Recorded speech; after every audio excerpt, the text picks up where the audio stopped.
What's up, everybody, and welcome back to another Q&A session. I've got a very special guest today, somebody that I know and love, one of my former teammates, Bruce Gradkowski, and I think he's going to give us a great perspective, not just from the quarterback position, because obviously everybody's been talking about Derek Carr, the ups and the downs this season, but he is also an offensive coordinator for the XFL St. Louis Battlehawks, and I think as many times as people had talked about Pete Carmichael being terrible or being not so good, or eventually he has a great game and everybody's like, oh man, he's great again. I think having his perspective as a coordinator as well will be great for us.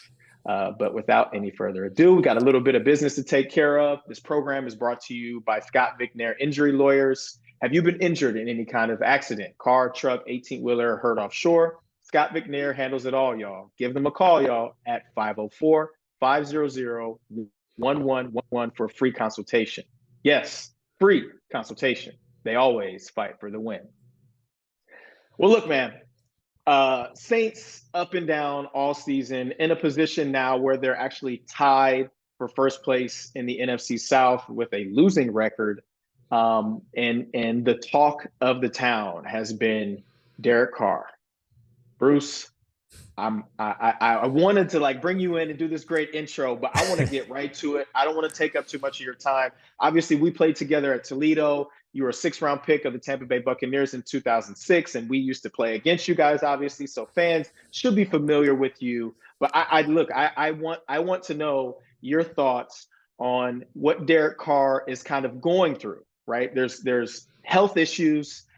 There's seems to be personality and or meshing or camaraderie issues for a guy that has bounced around. You bounced around in your league, going to a new place. What do you think of kind of the situation, the current situation, I should say, with Derek Carr, with not necessarily getting to the where the expectations were for him early on in this season and dealing with the things that he's had to deal with. Well, you know this, Lance. I mean, football's an emotional game, right? I mean, there's emotions going on the sideline during the game, after the game, practice. It's an emotional game because it's a competitive game, and guys want to win and they want to play well.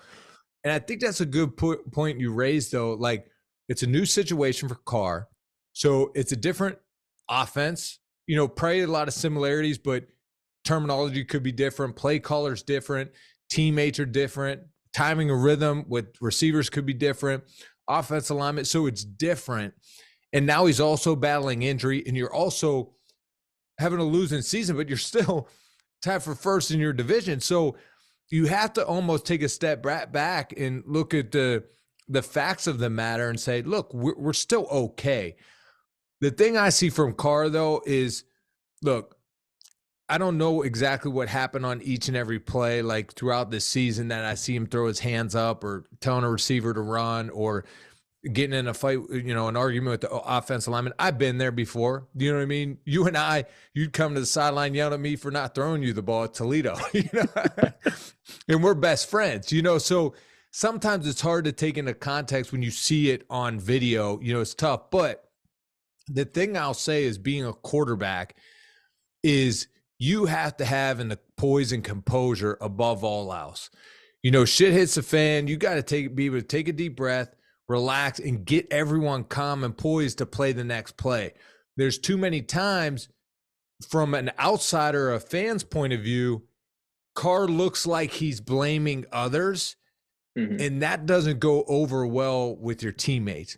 Because as a former quarterback, I've always believed you have to take accountability first and foremost, even if it's not your fault. That's how it's always worked for me, how I coach, all that. You got to take accountability for yourself.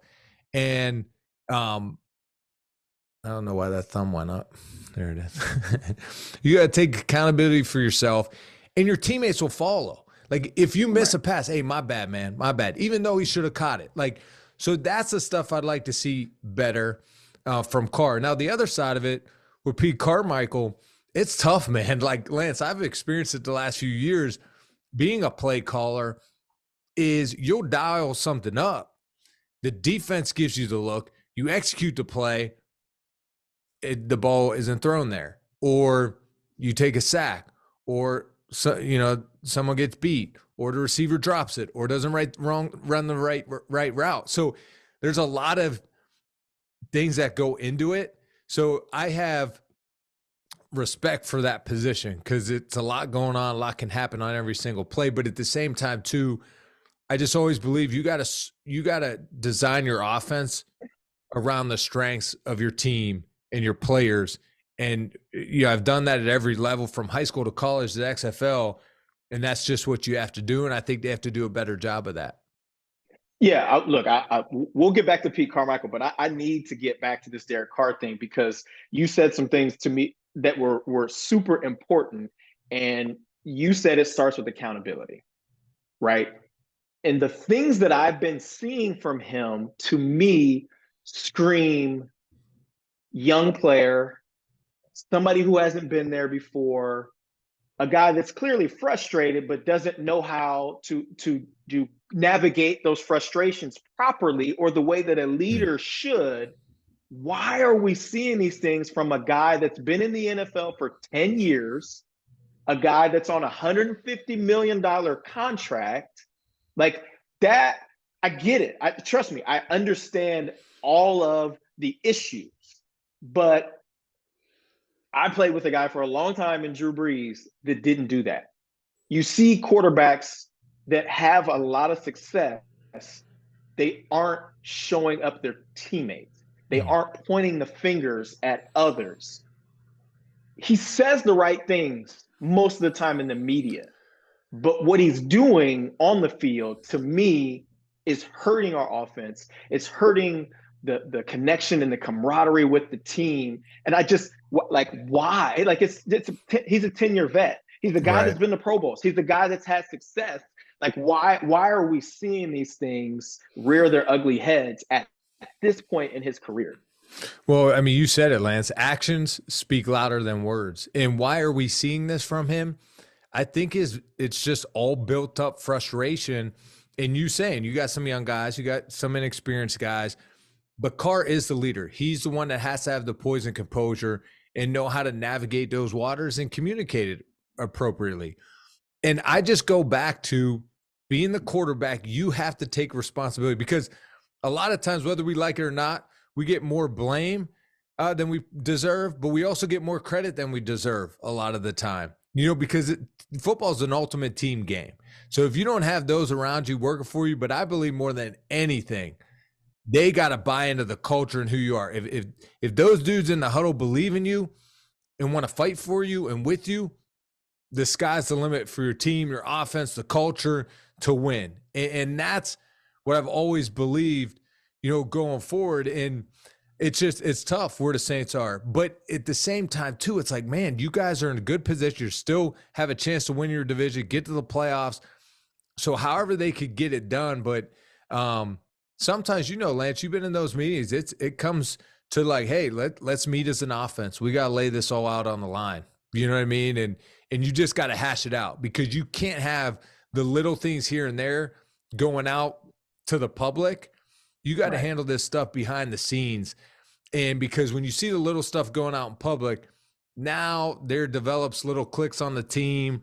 Hey, did you see this? Why is he saying that? And you just got to handle it face on if you're the Saints right now because you still have your whole season ahead of you and what you set out to do at the beginning of the season. Yeah, look, I think he's shown his physical toughness. He's been banged up literally the entire season. He's got a hurt shoulder. He's got a couple fractured ribs. He keeps getting dinged in the head. He's had 2 concussions in, I think, the last 3 or 4 weeks. So he's earning respect that way, right? By being able to go out on the field. I mean, you are a guy that used to do this exact thing. You'd be banged up and you go out and play. You try to play in a bowl game with multiple fractures in your hand when you couldn't even grab a football, but you tried to play. So like, yeah, for sure. Played 6 earning screws. the respect of your teammates, of your organization, of the fan base is important. But I feel like you can erase all of that respect in an instant with one of those outbursts or reactions from him. And I'm hoping that he's seeing the flack that he's getting or having to answer the questions. And maybe he's realizing, man, I got to stop doing that because you don't see that from the really good teams or the really good coaches have their players coached up enough to know that, hey, man, we'll get over to the sideline, we'll chop it up, we'll figure out what went wrong, and then we'll go from there. Right. It's an emotional Well, game. So I understand that there's going to be emotion that comes out at times, but I just think that that's something that while everybody's frustrated, I mean, the guy's getting booed at home. I mean, that usually does not happen, but I'm sure that has something to do with it. And I mean, I don't know that if that's ever happened to you. I hope it hasn't. I don't recall that ever happening to you. And honestly, I don't recall that happening to anybody that I played with at the quarterback position. So this has to be unique territory, even for him. He comes into the game at the beginning, they're booing him. They get a 3 and out, they're booing him. He comes into the game after an injury, they're booing him. It's got to be tough.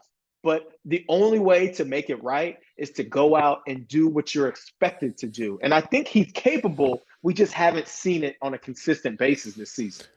Well, I got booed in the Superdome back in 2006. My first start as a rookie. But you are the Saints quarterback. But you know what I mean? That's my point. Like, no, I don't think people sure. hate him. I think people saw or believed the expectations of a guy coming in, and they listened to the things that he said. Everything was just sounding so perfect. We've got all these weapons. Right. We've got the Sean Payton offense, and now we finally have a quarterback. He was looked at as the missing piece for this team to be able to compete for a Super Bowl, and it just has not materialized. And I'm kind of curious, here we are into week 15 now. How long does it take? You talked about new receiver, new quarterback, new offense. Like, how long is it supposed to take? And right. Hopefully it doesn't take much longer, because we've seen flashes. We just haven't seen the consistency. Well, and you nailed it, though, too. I mean, he is displaying his toughness, fighting through and playing through injuries. That's one thing that builds credit amongst your teammates. And you look at Carr's previous last seasons, right? I mean, he was a part of the season. They had to let John Gruden go because of everything that came out. So there's got to be frustration there. The next year they bring in Josh McDaniels. So now this is a whole different offense, new terminology, things he's not used to. And they were playing well under John Gruden in his system. And then he comes to the Saints. Now it's new. It's probably more familiar and similar to John Gruden's offense than it was Josh McDaniels.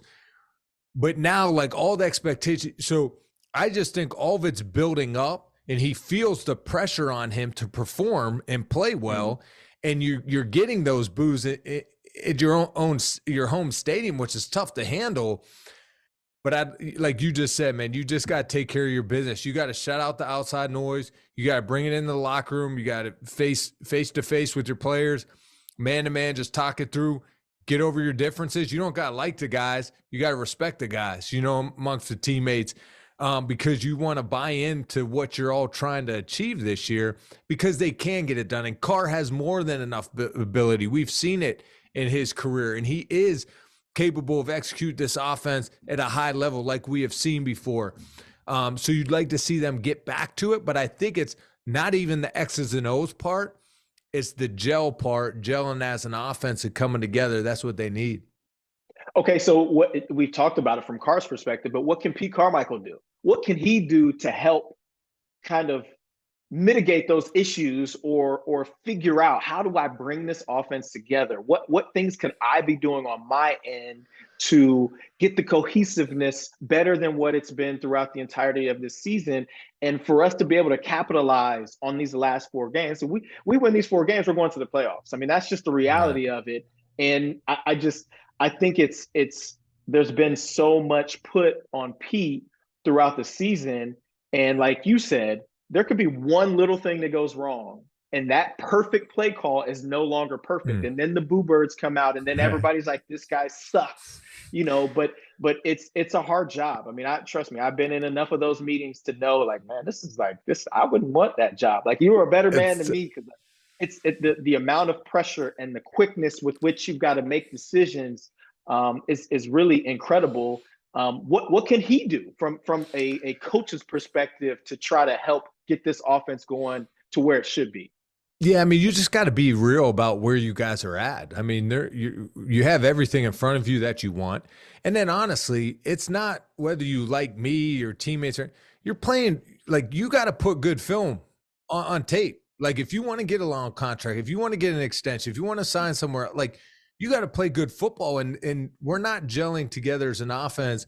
Like, it comes down to also, I'm making that quarterback comfortable. I'm sitting down with them. I'm saying, look, what can we do better? What are you comfortable with?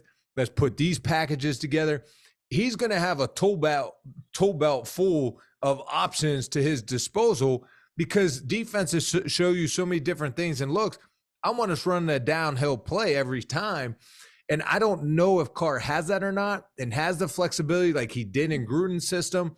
And that could be some frustration as well. But it is tough as a play caller because every single play, like I felt it last year, is huge. It's first down and 10, and you only got this one call. It's third down and 3, and you're like, man, I got 2 good calls. Which one do I use right now? Because you want it to work and move the chain. So it's tough, but I think more than anything, because the Saints do good things on offense schematically, they have good pieces to get it done. I just think right now it's like the chemistry piece of coming together, continuing to work it and finding a way. Like you and I were together in Pittsburgh. I think one of the good things about Tomlin was it was a good environment to come to work. Like, but so how can they kind of build that right now where they're at? Because they still have everything they want right in front of them. Yeah. What about a quarterback that's banged up? From a coordinator's perspective, because if you watch the last couple of games, he's dropping back and he looks so antsy, like he just does not want to get hit. Like even the times when he's throwing the ball and somebody's just pushing him, you're like kind of like holding your breath, waiting for him to hit the ground and be banged up again. Like I understand it's got to make the coordinator's job harder because, like, dang, I'm not going to be calling too many big-time play-action plays where he's sitting back there waiting for something to develop or a guy to open up late. Right. Probably not calling too many 7-step drops like we're trying to get the ball out of his hands quicker. But to me, watching, I'm like if he's that banged up, that he's dropping back in a 7-step drop and that he's just checking it down right away to the running back because somebody might be getting close to him. That to me is like, what are we doing? What are we doing? Right. Like, and I hate to say bench the guy because he's not healthy and put Jameis in, but there were points in the game last week where I was like, he doesn't want to get hit. So he's not hanging in there and taking shots to get the ball to the proper person. Like, I was like, man, I wouldn't be surprised if they pull him out and they put Jameis Winston in. Luckily, we're playing against the Panthers, who are the worst team in the NFL. But like, it's got to be difficult obviously it's difficult for him because he doesn't feel well. And all those shots probably hurt 10 times worse because he's got so many things going on. But from a coordinator's perspective, I mean, think about having that extra piece in your head. Like you want to call the stuff that you believe in and should work. Right. But then you've got a quarterback who isn't going to hang on to the ball long enough for things to develop. Like, talk about that being an issue as well.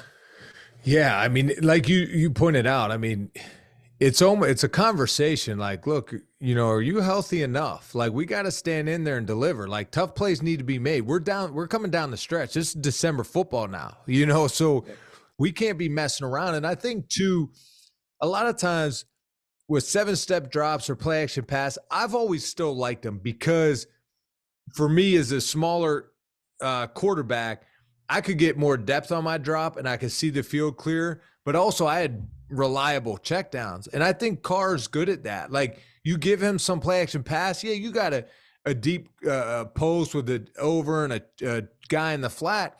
You have options for a deep shot, but also you have good checkdowns. Like Carr's good at that. Do you have a tight end and running back banging the defensive ends on their ways out? Stuff like that. What kind of screen game are you running? How can you get that involved?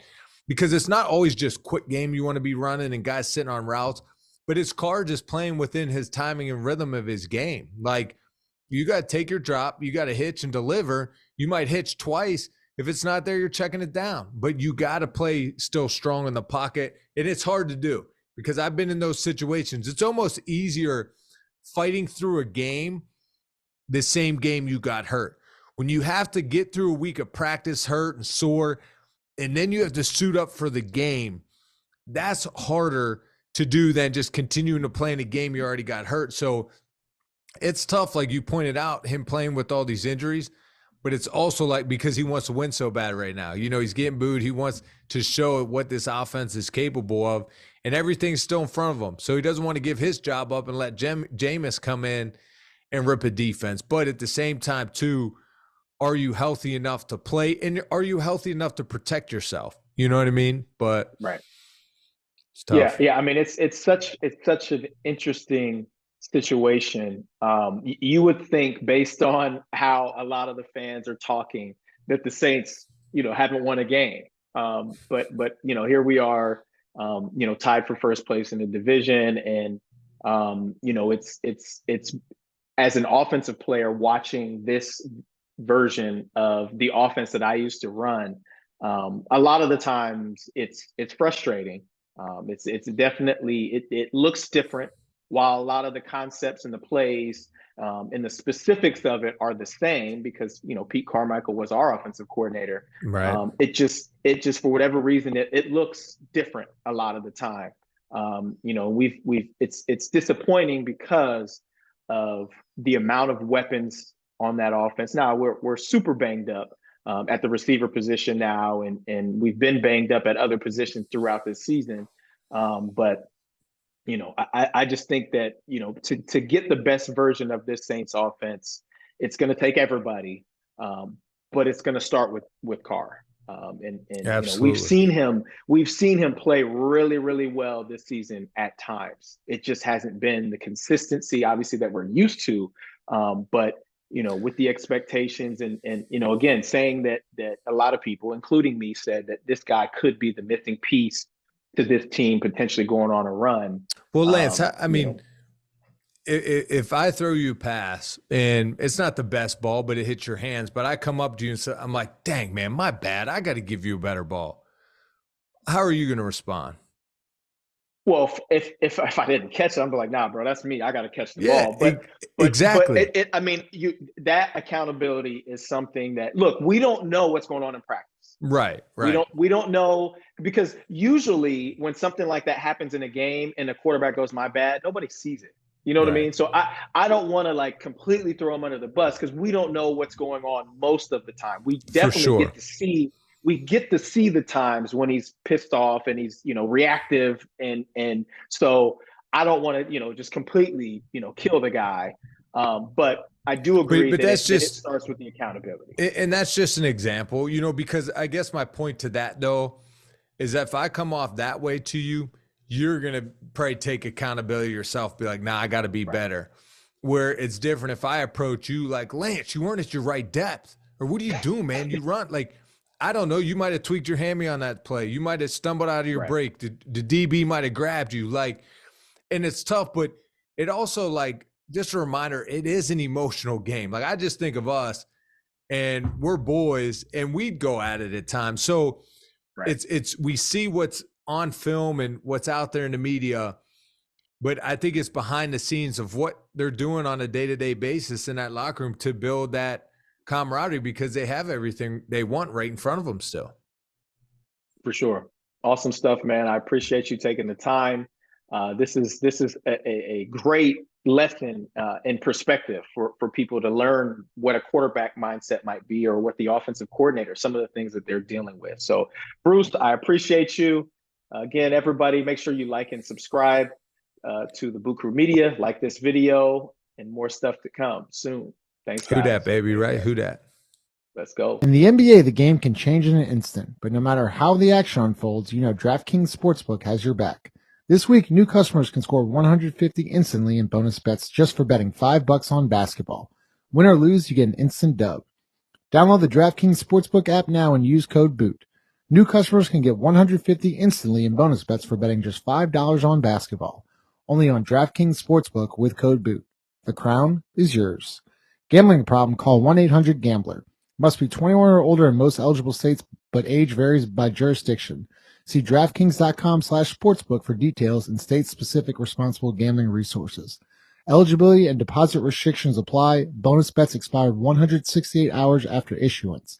Terms at sportsbook.draftkings.com/basketball terms.